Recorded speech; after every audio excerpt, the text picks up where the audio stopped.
প্ৰিয় দৰ্শক, পোনপ্ৰথমেই আমাৰ চেনেলৰ তৰফৰ পৰা আপোনালোক সকলোলৈকে নতুন বছৰটোৰ বহুত শুভেচ্ছা জ্ঞাপন কৰিছোঁ। এই নতুন বছৰটোত যাতে আপোনাৰ মনৰ ইচ্ছা আকাংক্ষা পূৰ্ণ হয়, জীৱনৰ পৰা সমস্ত বিপদ বিঘিনি দূৰ হয়, আপোনাৰ লগতে যাতে আপোনাৰ পৰিয়ালৰ মংগল হয়, আপোনাৰ এই বছৰটো সুন্দৰ হয়, তাৰেই কামনাৰে আমি সকলোলৈকে আমাৰ চেনেলটোৰ তৰফৰ পৰা নতুন বছৰৰ বহুত শুভেচ্ছা জ্ঞাপন কৰিছোঁ।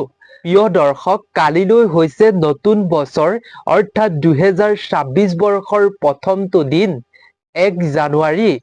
গতিকে প্ৰিয় দৰ্শক, কালিলৈ যদি আপুনি দিনটোত এই কাম কেইটা কৰিব পাৰে, আপোনাৰ হাতত আপুনি এটা পাত্ৰ বা গিলাচত যদি আপুনি অকণমান পানী লৈ এই কামটো কৰিব পাৰে আৰু সন্ধিয়াৰ সময়ত যদি আপোনাৰ ঘৰখনত এটা সৰু কাম কৰিব পাৰে, লগতে আৰু কেইটামান আপুনি যদি এই দিনটোত কাম কৰিব পাৰে, তেতিয়াহ'লে আপুনি শাস্ত্ৰৰ ওপৰত বিশ্বাস ৰাখক, আপুনি ভগৱানৰ ওপৰত বিশ্বাস ৰাখক, গোটেই বছৰটোৰ বাবে আপুনি সুফল পাবই পাব।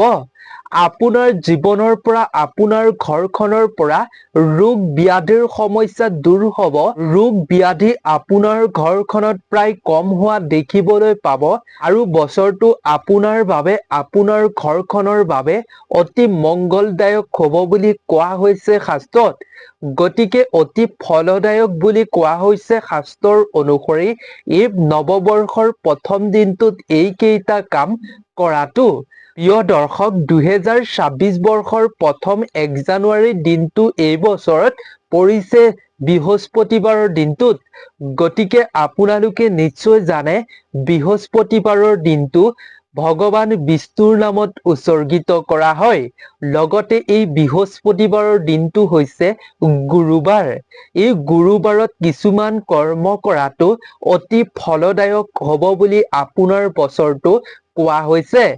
যি মানুহে যিখন ঘৰত এইকেইটা কাম কালিলৈ বৃহস্পতিবাৰৰ দিনটোত কৰিব, সেইখন ঘৰলৈ খুব ভাল ফল গোটেই বছৰটোত আহিবই আহিব। গতিকে প্ৰিয় দৰ্শক, নৱবৰ্ষৰ এই প্ৰথম দিনটোত আপুনি অৱশ্যেই কৰিব এইসমূহ কাম। গতিকে আপুনি ভিডিঅ'টো সম্পূৰ্ণকৈ চাই থাকক। আমি শাস্ত্ৰ সম্বন্ধীয়ভাৱে আপোনাক কেইটামান চমৎকাৰী কামৰ বিষয়েও শ্বেয়াৰ কৰিম আৰু কেইটামান আপোনাক গুপ্ত উপায়ৰ বিষয়েও এই দিনটোত কৰা শ্বেয়াৰ কৰিব খুজিছোঁ। গতিকে আপুনি ভিডিঅ'টোৰ মাজলৈ আগবঢ়াৰ পূৰ্বে বছৰৰ প্ৰথম দিনটোত আপোনাৰ আৰাধ্য দেৱতাৰ নাম, ইষ্ট দেৱতাৰ নাম আপুনি ভক্তি মনেৰে অৱশ্যেই কমেণ্টত লিখিব আৰু ভিডিঅ'টোত আপুনি ভক্তি মনেৰে আপোনাৰ আৰাধ্য দেৱতাৰ নামত এটা লাইক অৱশ্যেই বছৰৰ প্ৰথম দিনটোত কৰিব। প্ৰিয় দৰ্শক, লগতে যদি পোনপ্ৰথমবাৰৰ বাবে আমাৰ এই চেনেলটোৰ ভিডিঅ' চাই আছে, তেন্তে অৱশ্যেই চেনেলটো ছাবস্ক্ৰাইব কৰি ৰাখিব। প্ৰতিদিনে আপুনি বহুতো নজনা কথা আপুনি জানিবলৈ পাব এই চেনেলটোত। তেন্তে প্ৰিয় দৰ্শক, আহক আমি বেছি পলম নকৰি ভিডিঅ'টোৰ মূল বিষয়বস্তুৰ মাজলৈ আগবাঢ়ো। প্ৰিয় দৰ্শক, আমি প্ৰথমতে আপোনালোকৰ লগত কৈ ল'ব খুজিছোঁ, কালিলৈ বছৰৰ প্ৰথম বৃহস্পতিবাৰৰ দিনটোত আপুনি কি কাম কৰাটো অতি ফলদায়ক আৰু কি কাম এই দিনটোত কৰাটো অনুচিত, শাস্ত্ৰ সম্বন্ধীয়ভাৱে আমি তাৰ বিষয়ে কৈ ল'ব খুজিছোঁ।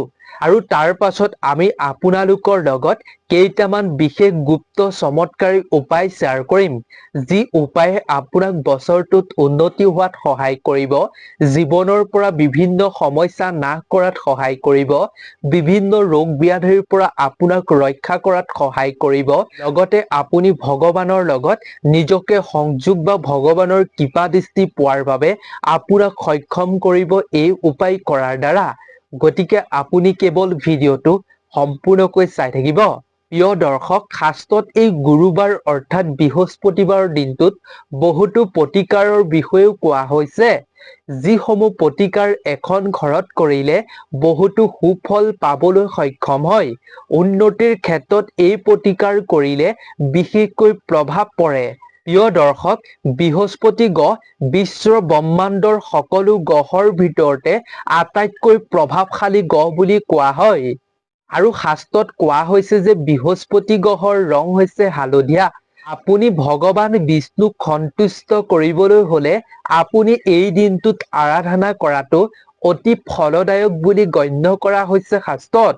এই দিনটোত বহু লোকে উপবাস অৰ্থাৎ ব্ৰত পালন কৰি ভগৱান বিষ্ণুক ৰীতি-নীতি অনুসৰি পূজা আৰাধনা কৰি ব্ৰত পালন কৰি তেওঁলোকে তেওঁক সন্তুষ্ট কৰি তেওঁ কৃপা দৃষ্টি পাবৰ বাবে সক্ষম হয়। লগতে শাস্ত্ৰৰ অনুসৰি প্ৰিয় দৰ্শক, গুৰু গ্ৰহক স্বামী আৰু পুত্ৰৰ কাৰক বুলিও কোৱা হৈছে। যদি প্ৰিয় দৰ্শক কোনো স্বামী স্ত্ৰীৰ সম্পৰ্ক বা সম্বন্ধৰ মাজত বেয়া প্ৰভাৱ পৰে বা বেয়া হয়, তেওঁলোকৰ সম্পৰ্কত প্ৰায় অশান্তি, কাজিয়া পেচাল, বিবাদ সৃষ্টি হৈ থাকে, তেন্তে তেওঁলোকে গুৰু বৃহস্পতি গ্ৰহক শক্তিশালী কৰাটো খুবেই আৱশ্যক। সেইবাবেই শাস্ত্ৰত কোৱা হৈছে স্বামী স্ত্ৰীৰ সম্পৰ্ক ভাল কৰি ৰাখিবৰ বাবে, গুৰু গ্ৰহ মজবুত কৰি ৰাখিবৰ বাবে মহিলাসকলে এই বৃহস্পতিবাৰৰ দিনটোত কেতিয়াও নিজৰ চুলি মূৰ ধোৱাটো উচিত নহয় বুলি কোৱা হৈছে। এই দিনটোত মহিলাসকলে নিজৰ চুলি মূৰ ধুলে বা নিজৰ ঘৰ বা কাপোৰ ধুলে তেওঁলোকৰ গুৰু দুৰ্বল হৈ পৰে, যাৰ ফলতে সেই স্বামী স্ত্ৰীৰ মাজৰ সম্পৰ্ক দুৰ্বল হৈ পৰে। প্ৰিয় দৰ্শক, এখন ঘৰৰ ধন সম্পত্তি বৃদ্ধিৰ বাবে, তেওঁলোকৰ উন্নতিৰ বাবে বৃহস্পতিবাৰৰ দিনটো অতি ভাল বুলি কোৱা হৈছে শাস্ত্ৰত। বৃহস্পতিবাৰৰ দিনটোত উন্নতি হ'ব বিচৰা সকলে ভগৱান বিষ্ণুক আৰাধনা অৱশ্যেই কৰিব লাগে। যদি আপুনি কালিলৈ বছৰৰ প্ৰথম দিনটোত ৰীতি-নীতিৰ অনুসৰি আপুনি ভগৱান বিষ্ণুক পূজা কৰে, আপুনি গুৰু বৃহস্পতিক পূজা কৰে লগতে, তেতিয়াহ'লে আপুনি গোটেই বছৰটোৰ বাবে ঘৰখনত সুখ সমৃদ্ধি লাভ কৰিব, জ্ঞান বুদ্ধি লাভ কৰিব আপোনাৰ সন্তানে। গতিকে এনে কাৰ্য কৰাটো অতি ফলদায়ক বুলি গণ্য কৰা হয়। গুৰু বৃহস্পতিৰ কৃপাত এজন ব্যক্তিয়ে উচ্চ শিক্ষা লাভ কৰিবৰ বাবেও সক্ষম হয়। গতিকে আপোনাৰ সন্তানৰ শিক্ষাৰ ক্ষেত্ৰত ভাল ফল পাবৰ বাবে এই দিনটোত আপুনি গুৰু বৃহস্পতিক পূজা কৰি আপুনি সন্তুষ্ট কৰিবলৈ অৱশ্যেই চেষ্টা কৰিব। প্ৰিয় দৰ্শক, শাস্ত্ৰত কোৱা হৈছে যে আপোনাৰ ঘৰখন যদি অপৰিষ্কাৰ হৈ থাকে বা আপোনাৰ ঘৰত যদি আৱৰ্জনা হৈ থাকে, তেন্তে আপুনি এই বৃহস্পতিবাৰৰ দিনটোত সেইসমূহ দূৰ নকৰাটোৱেই ভাল। শাস্ত্ৰৰ অনুসৰি বৃহস্পতিবাৰৰ দিনটোত এনে কাম কৰাটো অশুভ বুলি কোৱা হৈছে। লগতে এই দিনটোত মকৰা জাল চফা কৰাটো অশুভ বুলি মনা হয়। গতিকে আপুনি বৃহস্পতিবাৰৰ আগতেই এইসমূহ কাম কৰিব লাগে। লগতে প্ৰিয় দৰ্শক, যিসকল স্বামী স্ত্ৰীৰ সম্পৰ্কত বহুতো সমস্যা আহি থাকে, তেওঁলোকে কালিলৈ বছৰ প্ৰথম বৃহস্পতিবাৰৰ দিনটোত তেওঁলোকে যি পানীত স্নান কৰিব, সেই পানীত তেওঁলোকে হালধি মিহলাই লৈ সেই হালধিৰ পানীৰে স্নান কৰিলে তেওঁলোকৰ সম্পৰ্ক মজবুত হ'ব বুলি কোৱা হৈছে। গুৰু গ্ৰহ মজবুত হ'ব এনে কাৰ্য কৰাৰ ফলত, যাৰ ফলতে আপোনাৰ সম্পৰ্কলৈ ভাল ফল আহিব বুলি কোৱা হৈছে শাস্ত্ৰত।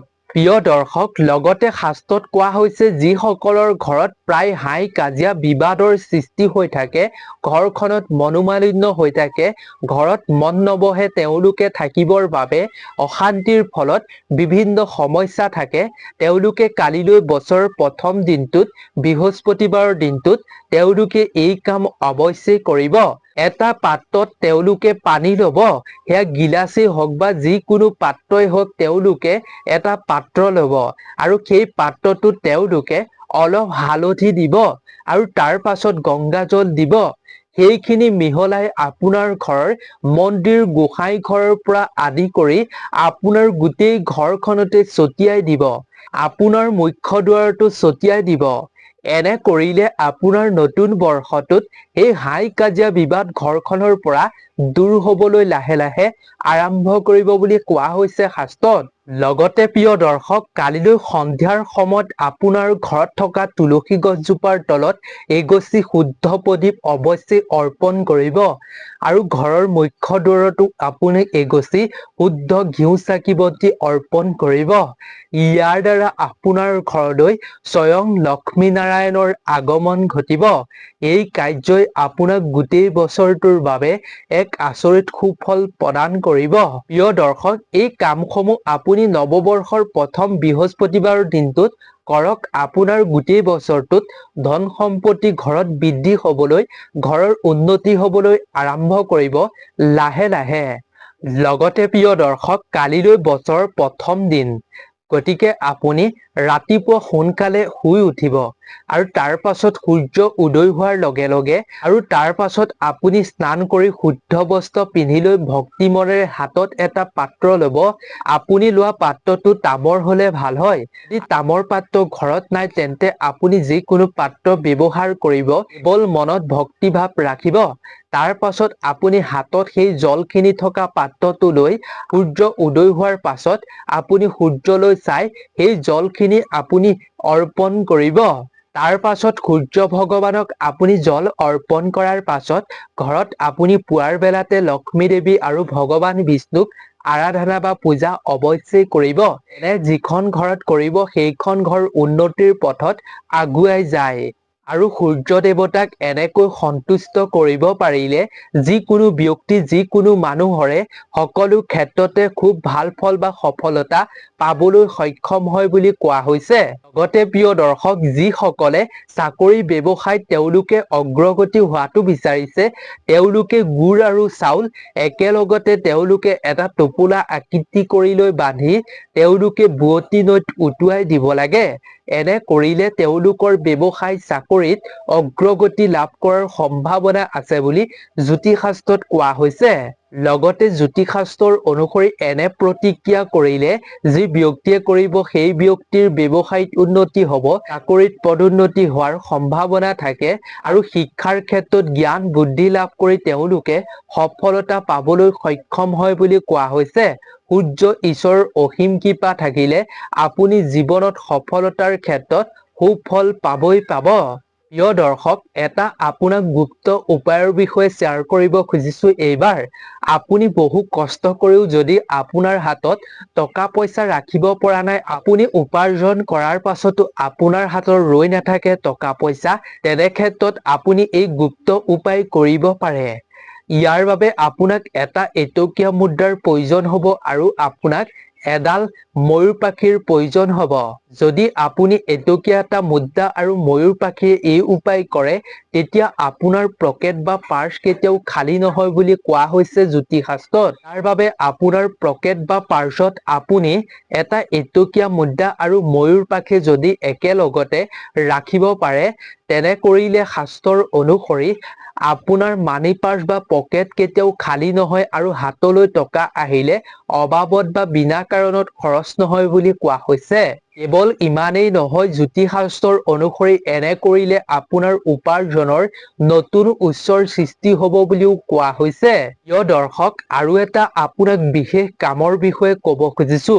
বছৰৰ প্ৰথম দিনটোত আপোনাৰ পিতৃ মাতৃক আপুনি নিশ্চয় সেৱা শুশ্ৰূষা কৰিব। ইয়াৰ দ্বাৰা আপোনাৰ গোটেই বছৰটো মংগলময় হ'ব আৰু বিভিন্ন ক্ষেত্ৰত আপুনি সুফল পাবলৈ সক্ষম হ'ব পাৰিব। এই দিনটোত এনে কাৰ্য কৰিলে আপোনাৰ প্ৰতি ভগৱানো খুবেই প্ৰসন্ন হয় বুলি কোৱা হৈছে শাস্ত্ৰত। গতিকে এই ভিডিঅ'টো ইমানেই আছিল। এবাৰ আপোনালোক সকলোলৈকে নৱবৰ্ষৰ বহুত বহুত হিয়া ভৰা শুভেচ্ছা আমাৰ চেনেলৰ তৰফৰ পৰা জ্ঞাপন কৰিলো। গতিকে আজিৰ ভিডিঅ'টোৰ পৰা আমি বিদায় লৈছো। আপোনালোক সকলো ভালে থাকক, সুস্থ থাকক, তাৰেই আমিও কামনা কৰিছো। ধন্যবাদ।